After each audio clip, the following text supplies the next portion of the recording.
प्यारे बच्चों, आज की हिंदी की कक्षा में एक बार फिर आपका स्वागत है।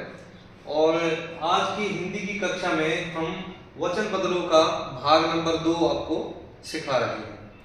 और पहले भाग में हमने देखा था कि हमने जो ईकारांत शब्द थे, अर्थात जिनके अंत में बड़ी ई आती थी, उनसे जब हमने वचन उनका बदला अर्थात बहुवचन उनको किया तो इकारांत वो हो गए थे। बड़ी ई का छोटी ई में परिवर्तन हो गया था। आज की कक्षा में हम देखेंगे कि जो अकारांत शब्द हैं, अर्थात जिनके अंत में अ आता है, जैसे तार, तो र में अ मिला हुआ है, अर्थात इसके अंत में अ है, इसलिए हम इन सभी शब्दों को अकारांत शब्द बोलते हैं। तो अकारांत शब्दों को एक वचन से बहुवचन हम कैसे बनाएंगे, आज की कक्षा में उसके बारे में हम सीखेंगे। तो बच्चों, यहां लिखा है तार और इसके सामने हमने लिखा है तारे। अधिकतर बच्चे यही गलती करते हैं कि तार शब्द जहां उनको लिखा मिलेगा तो वो उसका बहुवचन बनाते हुए तारे लिख देंगे, जबकि तारे शब्द का अर्थ होता है जो आसमान में रात को चमकते हैं, सितारे या तारे। लेकिन यहाँ पर जब तार का बहुवचन हम बनाएंगे तो इसका बनाएंगे तारे, अर्थात यहाँ जो एक ही मात्रा हमने चढ़ा रखी है, यहाँ पर अनुनासिक अर्थात बिंदु का उपयोग हम करेंगे। तो पहले गलत था, अब ये हो गया तार से तारे, ये एक वचन और ये बहुवचन। ऐसे ही कार, कारे, कारे नहीं कारे, इसको इस बिंदु को लगाना बिल्कुल भी नहीं भूलना चाहिए। अगला शब्द बच्चों पुस्तक, पुस्तके, पुस्तके नहीं पुस्तकें।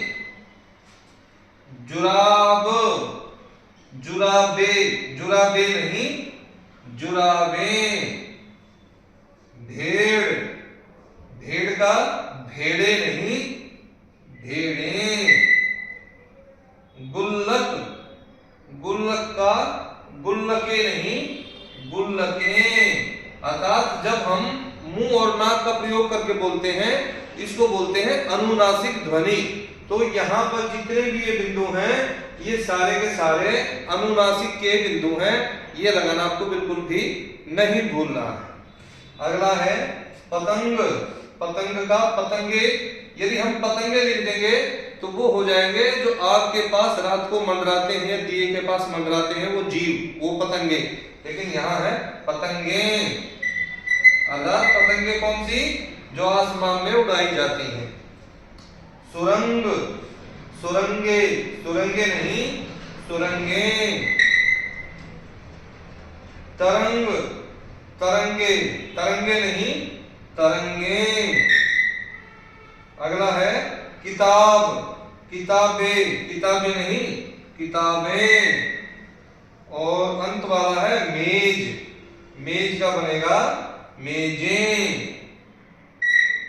तो यहां आपने देखा कि किस प्रकार से अकारांत शब्दों का जब हमने बहुवचन बनाया तो उसमें अनुनासिक का प्रयोग हर स्थान पर हो रहा है। और बच्चे यही गलतियां करते हैं कि वो अनुनासिक लगाना भूल जाते हैं और वर्तनी दोष अर्थात स्पेलिंग मिस्टेक हो जाती है।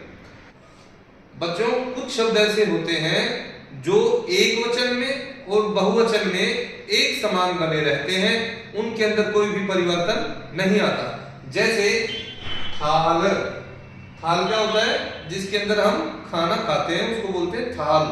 थाली उसका जो है स्त्रीलिंग रूप है। तो थाल जो शब्द है वो एक वचन में और बहुवचन में एक समान रहेगा। ऐसे ही है बाल, बाल भी एक वचन बहुवचन में एक समान रहेगा। रक्षक एक वचन और बहुवचन में एक समान रहेगा। अब कुछ ऐसे शब्द भी होते हैं जो सदा बहुवचन ही होते हैं, एक वचन उनका होता ही नहीं। जैसे लोग, तो लोग जो हैं हमेशा बहुवचन में माने जाते हैं। कितने लोग खड़े थे, कितने लोग गए हैं, कहां गए हैं, लोग कितने लोग बैठे हैं, इस प्रकार से। और विकास, ये ऐसा शब्द है कि ये हमेशा एक वचन में ही बोला जाता है कि विकास हो रहा है, ये कभी नहीं कहा जाता है कि विकास हो रहे हैं। तो बच्चों आज की कक्षा में आपने जो है अकारांत शब्दों के बहुवचन रूप बनाने का तरीका समझा। आज की वीडियो में इतना ही, मिलेंगे अगली वीडियो।